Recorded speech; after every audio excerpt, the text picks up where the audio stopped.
तुम्हाला एक न्यूमरिकल कसा दिलेला असतो. फॉर एक्झाम्पल हा एक तुम्हाला न्यूमरिकल दिलेला आहे. For example 20 kilo Newton. Okay, इथं समजा ही रिएक्शन तुम्ही नंतर कॅल्क्युलेट केली. रिएक्शन कॅल्क्युलेट करणं तुम्हाला माहिती आहे किंवा नसेल माहिती तर आपण परत एकदा रिवाइज करूच ते. 2 meter. Suppose this is the example given आणि त्याच्यामध्ये काय विचारलेलं असतं, draw shear force diagram and bending moment diagram for a given beam असं दिलेलं असतं. ओके, सो फर्स्ट रूल काय आहे, जेव्हा अशा टाईपचा प्रॉब्लेम दिलेला असतो तुम्हाला कुठलाही, आता हा सिम्पली सपोर्टेड बीम दिलाय, सपोज एखादा काय दिलेला असतो, कॅन्टिलिव्हर सुद्धा दिलेला असू शकतो. सो फर्स्ट रूल काय आहे, so draw a baseline. Draw a baseline for SFD and BMD.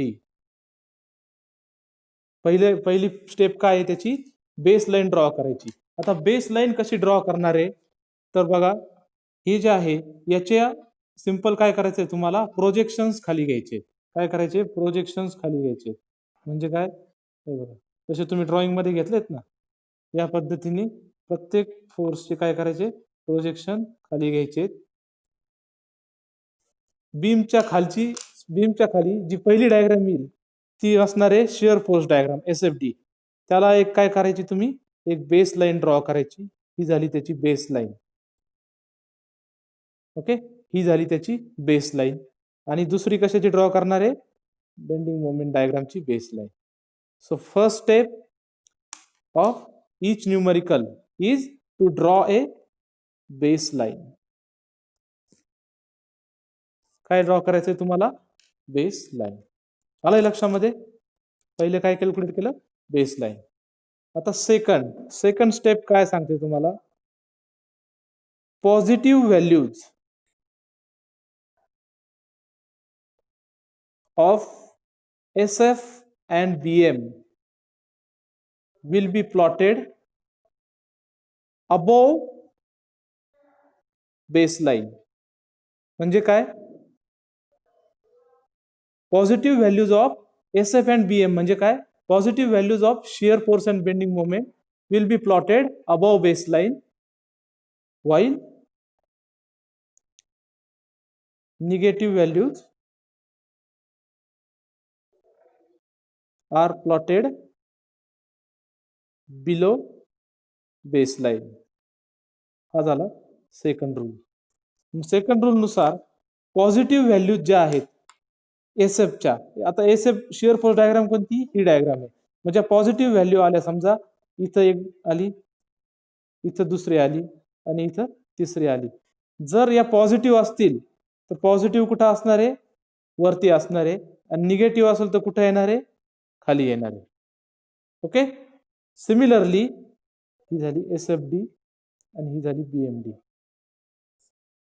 BMD ला सुद्धा पॉझिटिव्ह व्हॅल्यू कुठं प्लॉट होणार आहे, बेस लाईनच्या वरती, आणि निगेटिव्ह व्हॅल्यू कुठं प्लॉट होणार आहे, बेस लाईनच्या खाली.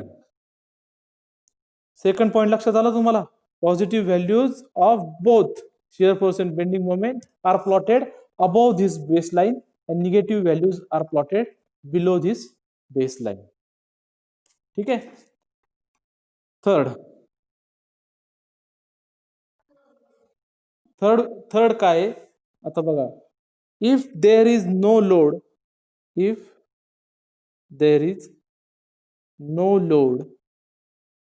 in between 2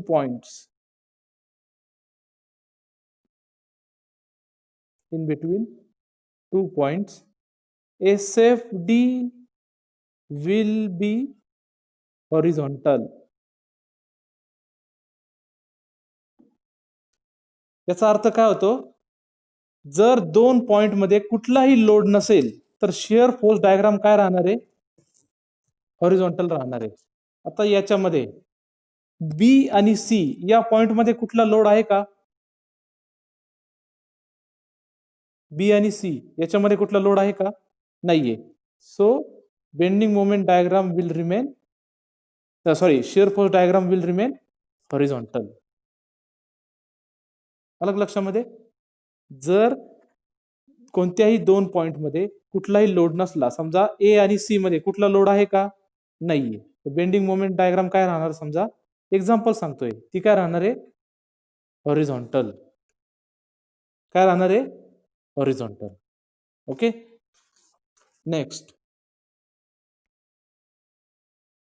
नेक्स्ट आहे for vertical loads and reactions, SFD will either increased suddenly or decrease suddenly.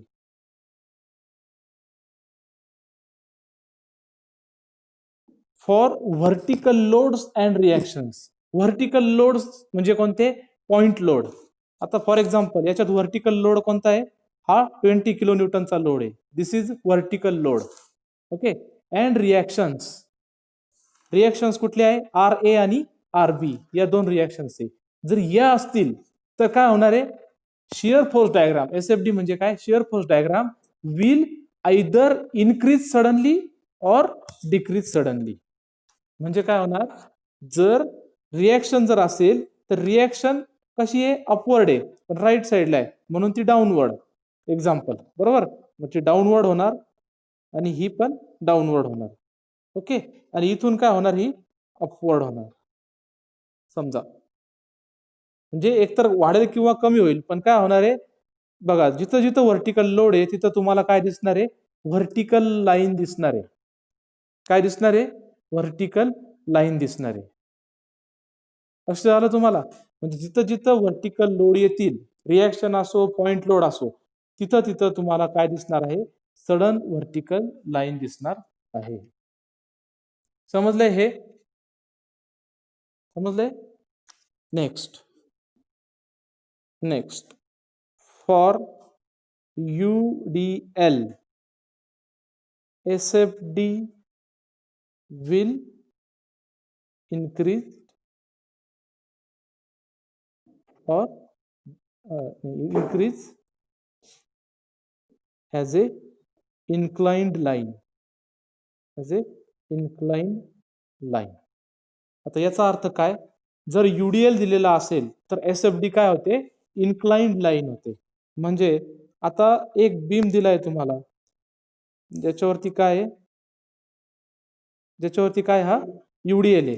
इथं काय होता, पॉइंट लोड होता, इथं काय UDL आहे. असं जर असेल तर जी शिअर फोर्सची जी लाईन आहे ती काय होते बघा,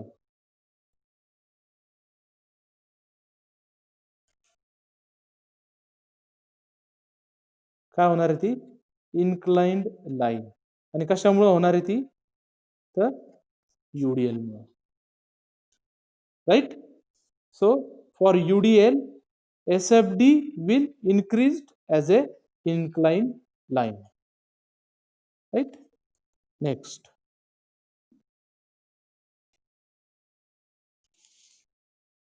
ओके. आता हे झाले दोन SFD साठी. आता BMD for vertical load are shown by a straight line. Straight line. आता जी काही तुमची बेंडिंग मोमेंट डायग्राम आहे ती, जर तुमचे कोणते लोड असतील, पॉइंट लोड जर असतील तर ती कशी असणार आहे, तर स्ट्रेट लाईनने असणार आहे. म्हणजे कसं की समजा बी ला 0 असणार आहे, ए ला 0 असणार आहे, फक्त मोमेंट कुठे येईल, सी ला येईल. तर सी ला इथून इथपर्यंत कशी जाणार, अशी जाणार, आणि इथून इथपर्यंत अशी येणार आहे.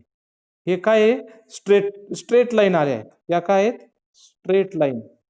तर स्ट्रेट लाईन कशामुळे आल्या आहेत, because there is a vertical load on the. काय आहे, व्हर्टिकल लोड आहे, पॉइंट लोड आहे. So BMD for a vertical load are shown by a straight line.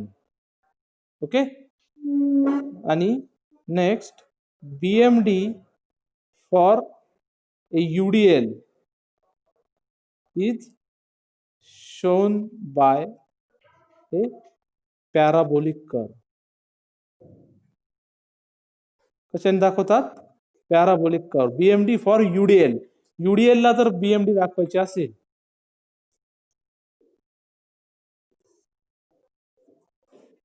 तर ही जी BMD आहे ही कशी आहे? इथं हा जो पॉइंट C आहे, हा पॉइंट C इथं येणार आहे.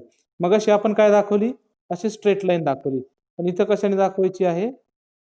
अशी याने दाखवायची. Okay, this is parabolic curve. Why parabolic curve is come here? Because of UDL. आलं लक्षामध्ये? म्हणजे UDL असेल तर SFD कशी येणार आहे? इन्क्लाइंड स्ट्रेट लाईन येणार आहे आणि BMD कशी येणार आहे? पॅराबोलिक कर्व येणार आहे. तेच जर पॉइंट लोड असेल तर शिअर फोर्स डायग्राम कशी येणार आहे? व्हर्टिकल स्ट्रेट लाईन येणार आहे आणि हॉरिझॉन्टल स्ट्रेट लाईन येणार आहे. तर बेंडिंग मोमेंट डायग्राम जी जॉईन करणार आहे आपण ही पण स्ट्रेट लाईननी, इन्क्लाइंड स्ट्रेट लाईननी जॉईन केली जाणार आहे. ओके, हे याचा या 4 पॉइंटचा अर्थ आहे. ठीक आहे. Next BM bending moment for two supports. Bending moment for two supports of simply supported beam. Simply supported beam is 0. याचा अर्थ काय? Bending moment for two supports. कोणकोणते सपोर्ट्स आहे? कोणकोणते सपोर्ट्स आहे? A आणि B. सो याचा अर्थ काय झाला? याच्यामध्ये बाय डिफॉल्ट तुम्हाला जर काहीच कॅल्क्युलेट नाही करता आलं तर तुम्हाला या दोन गोष्टी माहिती पाहिजे. जर तुम्हाला सिम्पली सपोर्टेड बीम दिलेला असेल तर मोमेंट ऍट पॉइंट ए आणि मोमेंट ऍट पॉइंट बी किती असणार आहे? किती असणार आहे? 0. Okay, this is the rule. Bending moment for two supports of simply supported beam is 0. इकडं सुद्धा तसंच, UDL असो किंवा काही असो, हा पॉइंट ए आहे, हा पॉइंट बी आहे. Moment at point A 0, moment at point B is 0. आलं लक्षामध्ये? ठीक आहे. Next bending moment for a free end of cantilever is 0. म्हणजे काय? जर तुम्हाला कॅन्टिलिव्हर बीम दिलेला असेल आणि इथं एक फोर्स दिलेला असेल तर बाय डिफॉल्ट इथं काय म्हणले आपण? Bending moment for free end of cantilever. Free end कोणता? याचा ए आहे. कोणता आहे? A. So here MA is equal to 0 always.